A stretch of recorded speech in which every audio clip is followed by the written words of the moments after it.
toujours et partout, quand une marchandise devient plus rare, elle devient plus chère. Si le travail de M. Darmanin avait contribué à rendre la drogue plus rare, elle serait plus chère. Elle ne l'est pas. Conclusion, M. Darmanin nous ment.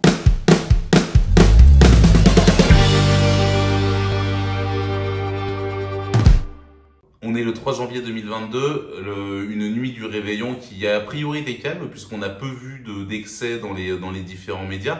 On ne connaît pas à l'heure actuelle, a priori, le chiffre exact des dommages, des voitures brûlées, comme c'est devenu une tradition française finalement. Est-ce qu'on sait combien de voitures ont été brûlées? On sait si cette nuit du réveillon a été calme ou non, tout simplement. Ce qui s'est passé en France la nuit du Nouvel An 2022, comme 2021, comme 2020, comme 2019 et comme toutes les autres années à peu près depuis 2005, est un phénomène unique, absolument unique dans toute l'Europe. Nulle part, ça ne se produit ailleurs qu'en France. Le lendemain, le 2 janvier, la BBC, télévision et puis site internet, etc. sont des maisons sérieuses. Comme chaque année, ils s'extasiaient, ils s'ébahissaient, ils s'ébobissaient en disant « C'est incroyable, il y a encore 900 véhicules qui ont brûlé en France. » Mais nulle part, j'insiste. Même pas, si ça se trouve, en Papouasie-Nouvelle-Guinée, quittons l'Union européenne parce que c'est des gens plutôt calmes, mais nulle part ailleurs ça se produit. Alors ça, on a déjà une certitude. De même, quand on nous donne le nombre des cambriolages, le nombre des vols à main armée, le ministère de l'Intérieur, comme il devrait le faire, ne nous donne jamais la comparaison avec les pays qui nous avoisinent et qui ont une population comparable. Évidemment, on ne va pas comparer avec le Liechtenstein ou avec même la Suisse ou la Belgique, mais l'Allemagne, mais l'Angleterre, mais l'Espagne, mais l'Italie, voilà, sont des pays à peu près avec des populations comparables, sinon analogues, et on pourrait comparer, mais on ne le donne pas, parce qu'en France, tout ça est bien pire qu'ailleurs.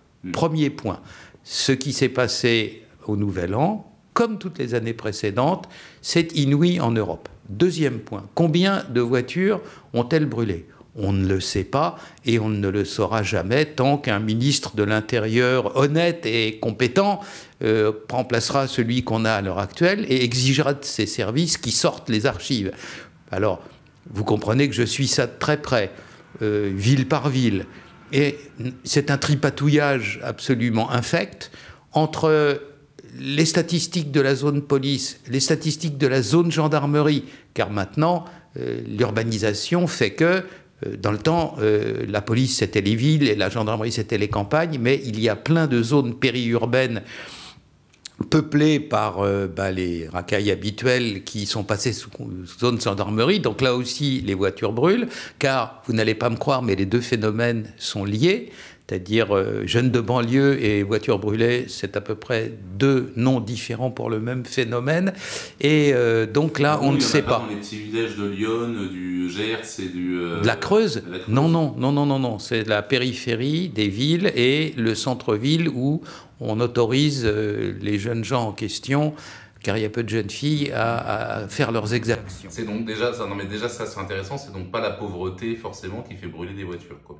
Non, parce qu'on sait depuis belle lurette que la vraie pauvreté c'est dans le Cantal, c'est dans la Creuse, c'est dans les Ardennes, et c'est surtout pas dans la périphérie des grandes villes, et surtout pas dans le 93, département, je l'ai déjà dit, mais la base de la pédagogie c'est la répétition. Si on ajoute la richesse souterraine, c'est-à-dire tout ce qui provient du trafic de stupéfiants, du proxénétisme, des vols de voitures, etc., à l'économie légale de Seine-Saint-Denis, on peut le faire, on doit le faire à l'échelle nationale et on peut le faire à l'échelle départementale. Si on cherche bien les chiffres, la Seine-Saint-Denis est sans doute, très certainement, le deuxième département le plus riche de l'Île-de-France, en sachant que le plus riche de tous, donc le 92, les Hauts-de-Seine, l'est de manière artificielle, riche, parce qu'il y a tous les sièges sociaux des entreprises de la défense qui déclarent à cet endroit-là. Donc, je ne sais pas, je n'ai pas les moyens techniques de retirer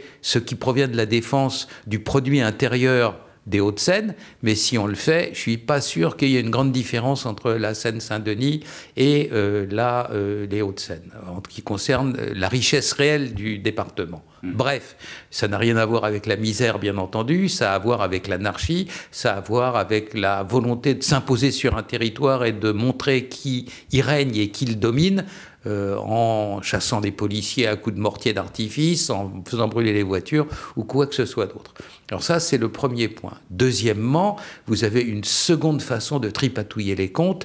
Quand on brûle des voitures, il y a naturellement la voiture à laquelle on a mis le feu, puis à côté, il peut y en avoir une deuxième qui brûle et une troisième qui brûle par contagion. Donc selon qu'on compte les premières ou les deuxièmes, ou pas la deuxième et pas la première, on aboutit à des chiffres très différents. Tout ce qu'on voit et tout ce qui me remonte du terrain, oublions l'année 2020, car naturellement, il y avait un couvre-feu, etc. Et ça a rendu les choses plus difficiles pour nos chères petites, nos chers petits des banlieues. Mais en 2021, c'est comme les années précédentes, à epsilon près. Quant aux arrestations, elles sont fictives les trois quarts des cas, on les arrête et ils ressortent du commissariat ou de la gendarmerie aussi vite, ou du tribunal aussi vite qu'ils en sont sortis sans dommage. Vous voyez donc que cette année, c'est comme les autres années normales, si vous voulez qu'on aille vite. Lorsqu'on est ministre, il faut vanter son action, il faut vanter son bilan. On voit quand même Gérald Darmanin qui vante son action et son bilan depuis 2-3 ans, et en vous écoutant, on a l'impression qu'il n'y a pas de quoi flamboyer, quoi. Et c'est pas uniquement en m'écoutant, il en fait tellement des tonnes qu'il a même trouvé le moyen, ce qui est difficile, de fâcher, d'irriter, d'agacer, d'horripiler des journalistes pourtant d'ordinaire bien impolis avec le ministère de l'Intérieur, parce que comme ils enquêtent plus, naturellement, il faut bien que la pâtée vienne de quelque part, et la pâtée, les informations, les données, elles viennent du service de presse du ministère de l'Intérieur. Donc d'ordinaire, ils sont très gentils avec M. Darmanin et ses prédécesseurs, depuis à peu près M. Cazeneuve qui a assujetti très habilement avec son service de presse la plupart des journalistes au ministère de l'Intérieur, mais là ça commence à craquer. Et même dans le cas de la Provence, qui là aussi est un journal, vous savez, M. Tapie, il était bien avec tout le monde, il fallait fâcher personne, et bien malgré tout, là, vous avez un article qui est paru récemment, qui est sauvage, en disant, vous allez rire, il est content de lui, n'importe quel statisticien ferait un bond de 2 mètres en lisant ses chiffres, etc. Ça commence à être assez méchant. Donc, le matraquage forcené de nouvelles faussement bonnes et de statistiques factices commence à exaspérer tout le monde. En fait, ils manipulent les chiffres, ou en fait, c'est ce que vous dites? Voilà, ce que je dis, c'est que par exemple, là, ils comparent, pour simplement avoir l'air de dire, je vous ai rien dit, mais je vous dis quand même, il y a des comparaisons entre le quinquennat de Hollande, qui est fini, et puis celui de Macron, qui n'est pas fini, avec sur le Macron, pour prouver que les chiffres sont meilleurs, il y a quand même pratiquement 1 an là-dedans de confinement où les gens ne pouvaient pas sortir. Alors, naturellement, à ce prix-là, on arrive à faire du Zimbabwe l'économie la plus riche du monde. C'est du tripatouillage éhonté. C'est du tripatouillage éhonté. Et quant aux mesures que le ministère de l'Intérieur met en avant, elles sont, la plupart du temps, inopérantes. Je vais vous donner un exemple. Rodomontade de M. Darmanin. On a mis une amende. Maintenant, les gens qui traînent dans les halls d'immeubles, vous allez voir, c'est fini. Les squats, ce qui rend la vie impossible à peu près aux gens des cités HLM où ça se produit, dans les zones hors contrôle, là, dans les coupes-gorges de la République. Eh bien, on va voir ce qu'on va voir. Et puis, naturellement, tout ça, maintenant, il y a des amendes, c'est terminé. Alors, j'ai interrogé des policiers sur le terrain. Les amendes en question, elles sont purement fictives. Voilà pourquoi. Je vous jure que, naturellement, tout cela est vrai et vérifiable. Les amendes en question ne peuvent pas être données aux mineurs. Dans les squats, les gens qui occupent avec des pitbulls, etc., les halls d'immeubles, il y a rarement des septuagénaires, quoi. C'est des gens qui sont soit des ados, soit de jeunes adultes. Alors, commençons par les ados, pas moyen de leur mettre des amendes. Deuxièmement, pour qu'on puisse mettre des amendes à ceux qui ont 18 ans et plus, il faut qu'ils aient une pièce d'identité. Si vous n'avez pas votre pièce d'identité sur vous, et il suffit de ne pas l'avoir, le policier a deux solutions. Soit il prend le gaillard en question, il le met dans le car de police, d'où émeute, les autres lui tombent dessus, etc. Il faut l'amener au commissariat et faire une procédure en bonne et due forme. Soit il regarde ailleurs et dit, bon, circuler, il n'y a rien à voir. Arrive-t-il à mettre une amende à un individu? Il faut que celui-ci accepte de la recevoir.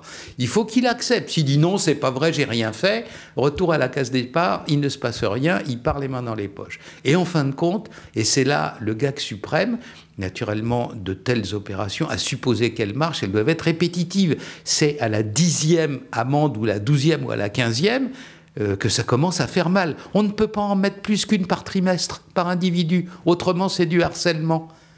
Voilà les mesures avec lesquelles M. Darmanin amuse la galerie et qui sont dans les faits. Les policiers, ils ont essayé pendant une semaine, ils ont dit « Ok, on arrête, naturellement, ça ne peut pas marcher. On ne peut pas prendre des mesures comme ça, sauf si elles sont sérieuses. Il faut commencer par se faire respecter. » Ce sont des gens qui ont perdu l'idée du respect de l'uniforme. C'est pas en leur donnant des sucettes en chocolat qu'on va les faire rentrer dans la norme. Donc voilà pour les chiffres. Ils sont généralement faux, ils sont truqués, ils sont tordus de manière à ne rien vouloir dire, et quant aux mesures qui sont proposées, elles sont inefficaces.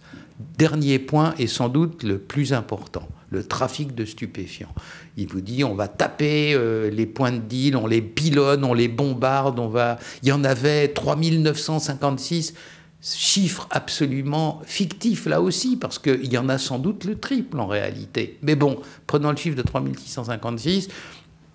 Maintenant, 6 mois après, dit Darmanin, dans une interview récente, il n'y en a plus que 3227. Vous voyez, on a déjà plusieurs centaines qui ont disparu. Tous les témoignages qui remontent du terrain montrent que quand les policiers font une opération coup de poing sur un point de deal, les dealers sont de retour le lendemain. Si ils ont consenti de s'arrêter pendant qu'il y avait l'opération et ils n'ont pas continué à dealer dans la rue d'à côté. Voilà, ces opérations sont purement fictives. Et pourquoi je dis fictives? Parce qu'on peut le prouver.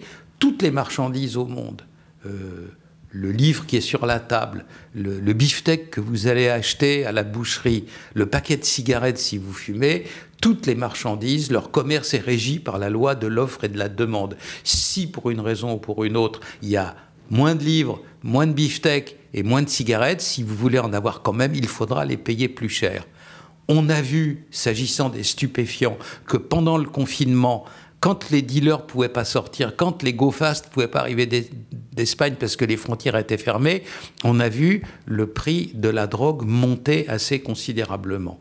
On a vu dans d'autres pays, la France n'est pas seule au monde, par exemple, pendant les périodes de confinement, le kilo de cocaïne au Canada, au Québec, est passé de 35 000 $ canadiens à 80 000. Vous voyez donc que la montée est assez brutale.